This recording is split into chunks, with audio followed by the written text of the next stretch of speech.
Howdy, everyone. I see I'm a little covered in shadow, but it started drizzling where I set up over there, and they don't got umbrellas. So I gotta keep dry while we do this episode. Hello, Internet. It is me, the Reverend Dr. Sir Colin D. Terrio, Pontifex Maximus of the Cult of Copy. Welcome to another episode of the Cult of Copy Show, a free weekly show where we talk about copywriting for sales, but from the angle of using persuasion and influence, even if it's the sneaky kind. We discuss it fairly openly. So, business first, we are doing a new live training this week for the Cult of Copy and you, if you want to come. That training is on, it's called the Cauldron of Creativity, and it is a list of 13 or more creativity prompting tricks, ways to catalog ideas, ways to defeat creative blocks.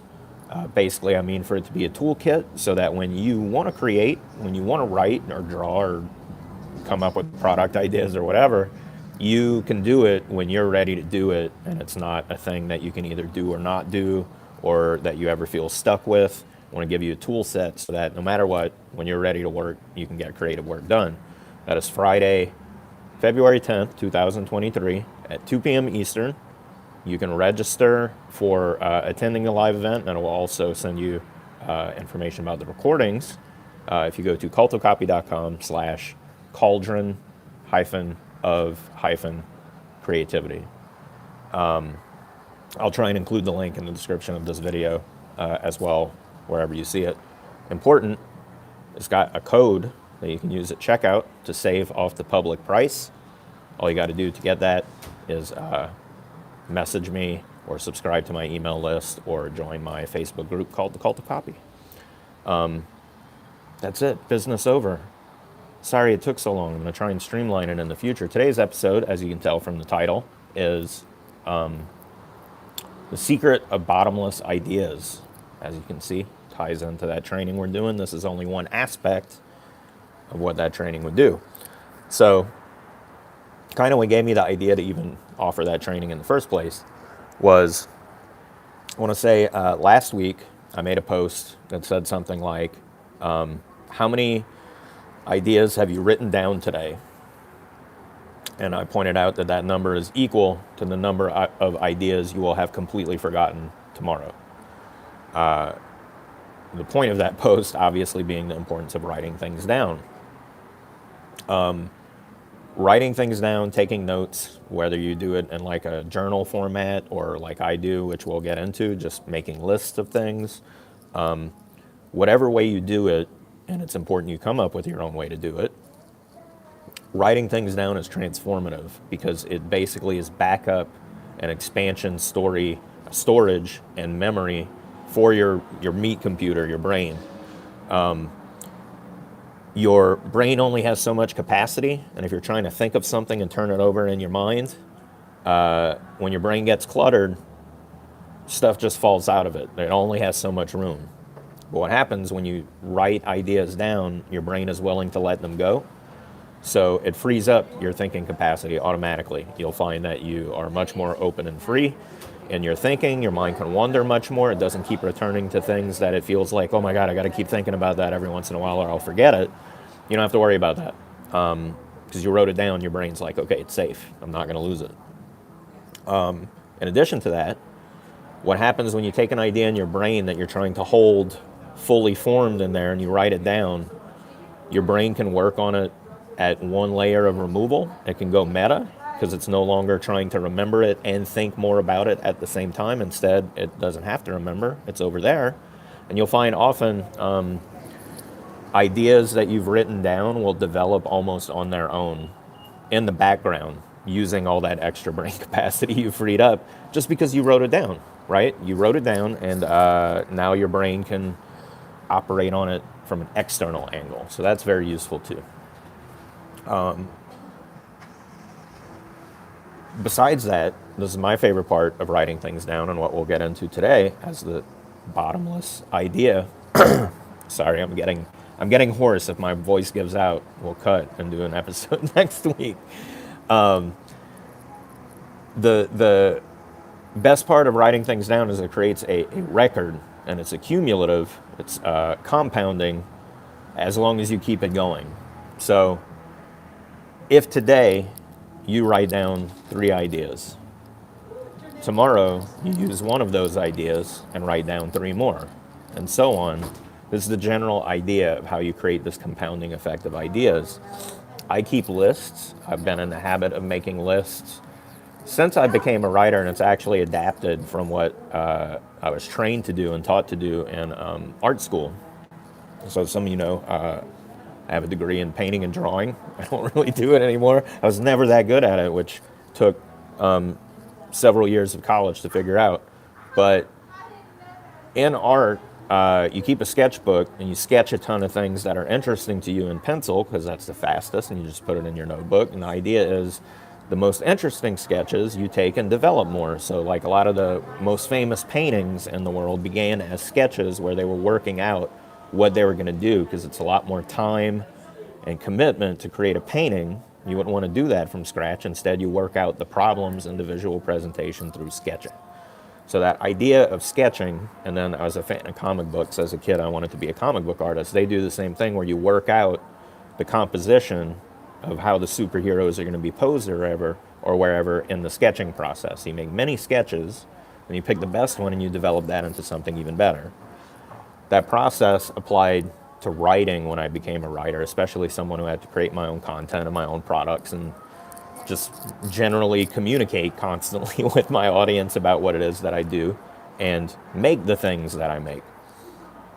So that list generating idea and substituting basically word sketches for drawn sketches is how I sort of built my career as a creative professional through that habit.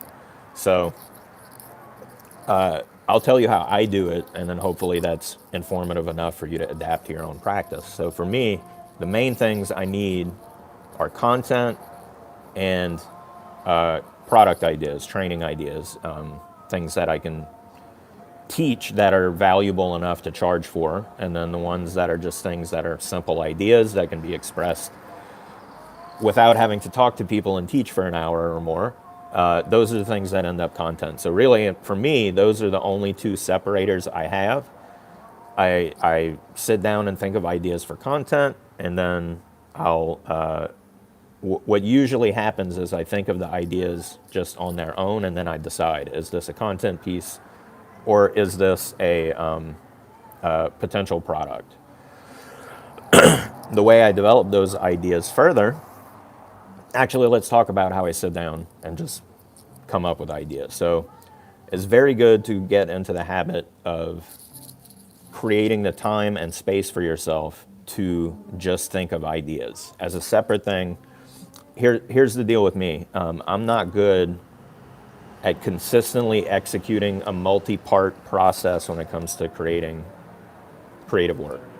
So if I have to be on the hook to think up the idea, execute the idea, publish the idea, and then respond to the idea with, whoever's interacting with it in my audience, I'm bad at that process because I'm not able to, and I'm not convinced anyone's able to, just constantly come up with ideas on demand anytime they want to.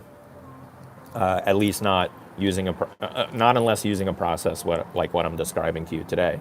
Very few people can do it. Maybe some creative geniuses out there. So what happens is if I don't get an idea, that means I don't have anything to execute for that day. If I manage to execute something without having an inspiring or interesting idea to me, I get blocked. And that means I'm doubtful whether it's good or not, because I'm not sure if I had something good to say in it. It feels like noise to me, so I'm wary of publishing it. And if I publish it, I don't really want to interact with it because I don't know. I need a good idea to get started. And once I have an idea, then I know I have something to say. The confidence comes out and I'm able to deliver. So this has always been the case, like from art to writing to schoolwork, whatever, for me. then in comes this idea of building up idea repositories. So since I can't come up with ideas on the spot when I need them, the obvious solution is I need a place where I can stockpile them and have them ready to go.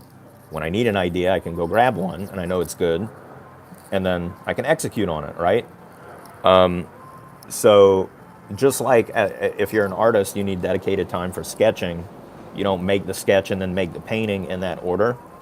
You have a sketchbook, you go out, you're constantly sketching all the time, creating this repository of ideas. You only develop them later as a separate process. So that's what I did. I started making, it's usually in the morning while I'm having coffee, is my idea generating arena. My brain's not fully woken up, it's not in work mode. I'm not doing organizational work or anything. My brain's still kind of in free floating, non-dedicated state, right? And usually in that time frame when I'm drinking coffee or whatever, I'm reading responses that I missed while I was sleeping. I'm looking at things other people have posted since I went to bed, dropping seeds in. And then before I get to work, a couple hours later or whatever, depending on what day it is, I do a brainstorming session where I just sit down and try to write down as many ideas as I can. My goal, which is completely arbitrary, is 13. If I'm going to write down one idea, I'm trying to come up with 13, at least, variations on that idea, with the understanding they don't have to be good. That's important to note. I'm just writing down all the ideas that I have. Some of them, I presume, are going to be garbage. But this is a winnowing process. I'm trying to dump everything out and then judge it instead of rejecting ideas in my head and trying to come up with better ones. Instead, I write them all down and then I come back later and reject the trash ones as a separate editing process. So anyway, do a brain dump, try and get a bunch of ideas on paper. And I do this every day that I'm working.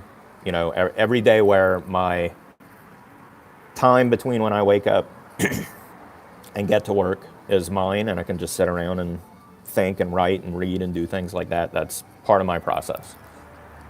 So as you can guess, even if I use an idea from my pile every single day, I'm gonna have more than one, even if I like scratch out most of them for being garbage when I look at them in the future.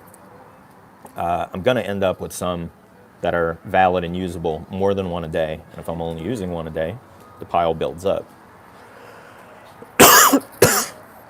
Apologies for the coughing again if you're just joining us. So you build up these piles of ideas, and then as a separate process, not all the time, usually I just do it when I think of it. At this point, it doesn't matter, really, because I've been doing this for most of 10 years, so tons of ideas that I'm never going to actually get to, many more than I could ever use by doing this. But the secondary process that I do, usually when I'm looking for an idea while I'm in the list, is when I'm vetting them, because I'm looking for a good one to use for whatever I need, product idea, content, whatever. What I'm also doing is looking for the ones that I think are trash to just get rid of altogether. In retrospect, that's stupid, or it doesn't make sense to me. I don't even know what I meant when I wrote it down. Whatever the case, scratch it, get rid of it. Other ones, this is when I sort of look at them and say, is this a content piece or is it a product? Sometimes that's obvious, sometimes it's not. Sometimes it starts as a content piece and then I write it, and then years later I take that content piece and expand on it to make a product. Just depends, it's freestyle. But what I do when I'm going through the list of ideas is, if it's unclear to me or I think it needs more thought, I'll write a sentence or two.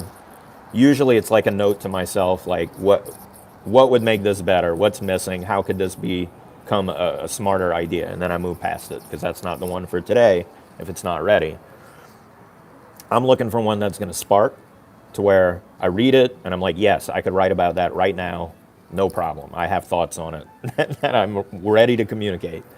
And I scratch it off the list, but I note, I delete the lines. I do this digitally in Notepad or in I use iThoughts on the iPad, but it's just mind map software. You can use FreeMind on PC. That's what I use on my laptop. I digress. The tool doesn't matter, but I delete the ones that I think are trash or move them to the bottom of the list after a break line, just in case. Maybe looking at the trash gives me a better idea in the future. Who knows?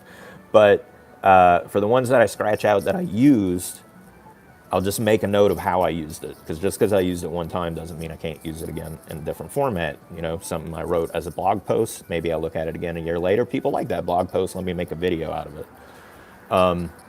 So prioritizing, cataloging, making more in-depth notes on the ideas where needed.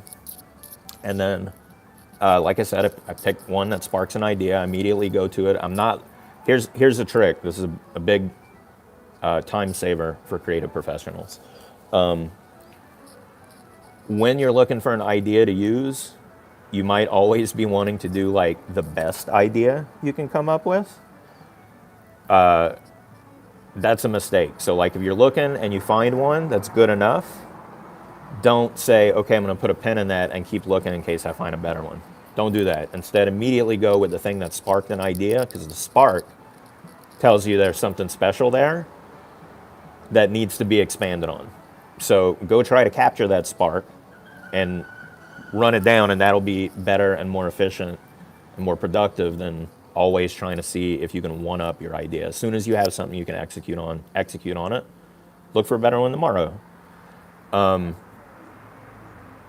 So that's the idea. Get it out, get the idea, do what you need to do with it, publish it, respond to it, etc.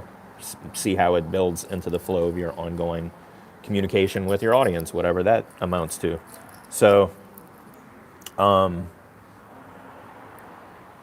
once you do that, once you commit to that process of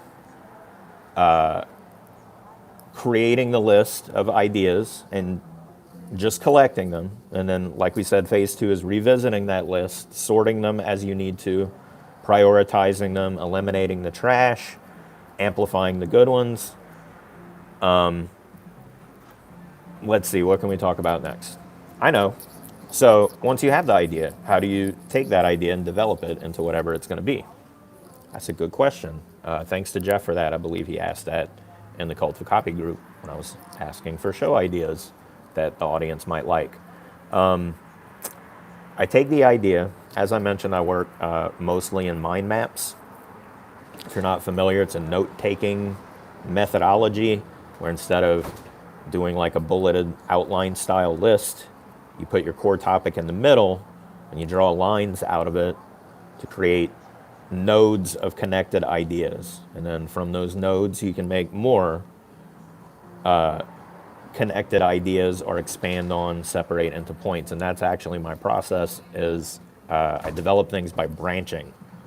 Could probably do a whole show about this idea by itself, but the deal with branching is I'll take that core idea, like, for example, I didn't do it for this show. I mean, I guess I did it mentally because I'm used to it, but if I had developed this show in this way, I could have taken the idea of how to have endless ideas.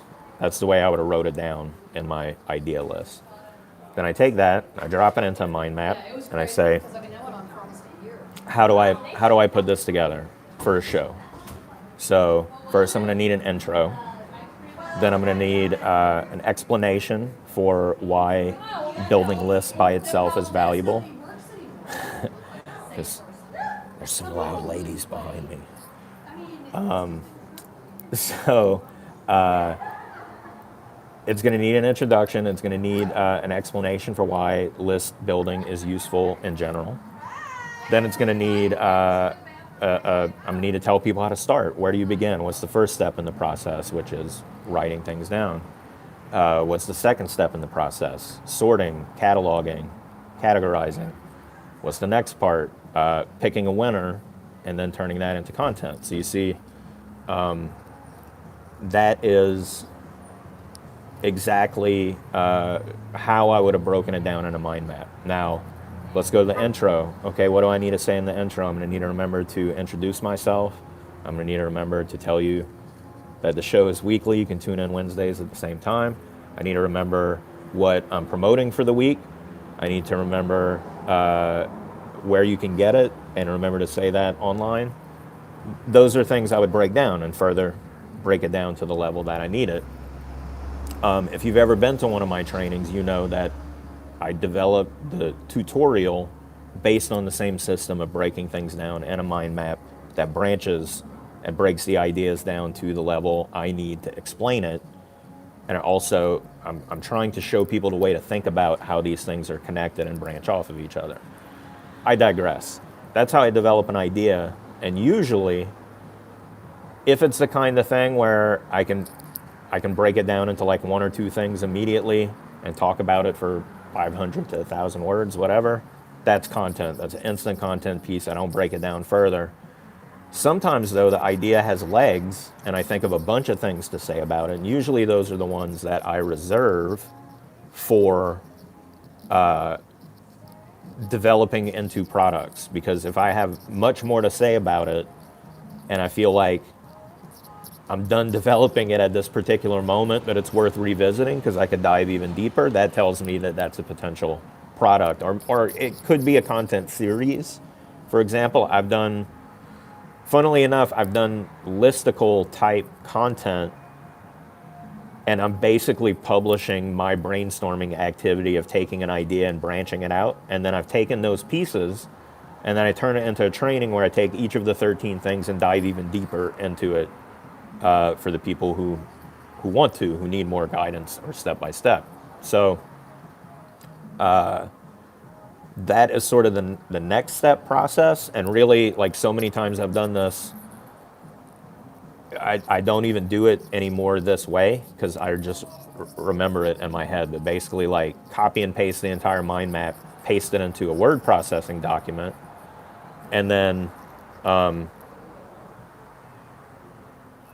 just writing into it, basically just diving in to, the outline format and just padding it out until it looks like written work, and then I read it out loud, and if it sounds like writing, I rewrite it and try to be conversational. But that's the process for that. And then for trainings, I don't even dump it out to another format. I just develop the mind map to the degree I think is worth the value, and then I show up on a live training, and I talk everyone through it, and then I sell the recording. That's it. That's how I use lists from beginning to end. But the main thing I want you to take away is if you get in the habit of generating more ideas per day than you use per day, over time you develop this huge stockpile that you can rely on and revisit even the ones you've already done. At this point, I must have thousands of text files and mind map files that are just idea dumps that I may never even look at again, but I'm confident that at any point, if I don't have an idea and I need one, I can go rely on that repository. Now, some people might say, Colin, before you did this show, you made a post where you asked the audience for ideas. So right there, you didn't have ideas. Folks, I have ideas, but if I ask you for yours, you tell me what you need and I can serve you with that faster. Also creates engagement. So don't think I'm contradicting myself. That was done on purpose. But hopefully this is useful to you. I've run out of things to say on this episode of the show. Let's see, maybe I had some comments. Any questions we had? Raja says hello. Carlos says hello. Hello, guys. Raja asks, what was that training called again where you did the mind mapping process? I don't know that I did a training particularly on how to do the mind mapping stuff. It's just how I've always done it. If I'm remembering incorrectly, you got to give me more. I'm doing training every week these days, so they all come from the same idea pile, so they kind of bleed together in my mind once I do them, because I'm already thinking about what the next one's going to be. What a great segue, though, because the next thing I'm going to tell you is remind you about this week's training, Cauldron of Creativity. You can get it at cultofcopy.com/cauldron-of-creativity. If you message me or reach out to me or pay attention to the daily email list or are in the Facebook group for Cult of Copy, I have a checkout code that you can use to save off the listed price. But if you're interested in what we talked about today, want many more ways that you can boost your creativity, build up your catalog of ideas, bash through any creative blocks you may have, or even just sneaky ways to get over the blank page blues where you don't even know how to get started and you don't have an idea and you're just staring at a blank screen. I'm gonna help you bust it. Friday, February 10th at 2 p.m. Eastern, and you can find out the details, cultofcopy.com/cauldron-of-creativity. Because I'm good at URLs and I use good words like cauldron, which everyone knows how to spell. I digress. Thank you so much for watching. The Reverend Dr. Sir Colin D. Terrio, Pontifex Maximus of the Cult of Copy. Tune in next Wednesday, same time. I'll be here with another episode. Share it with your friends if you are moved to do so. Adios.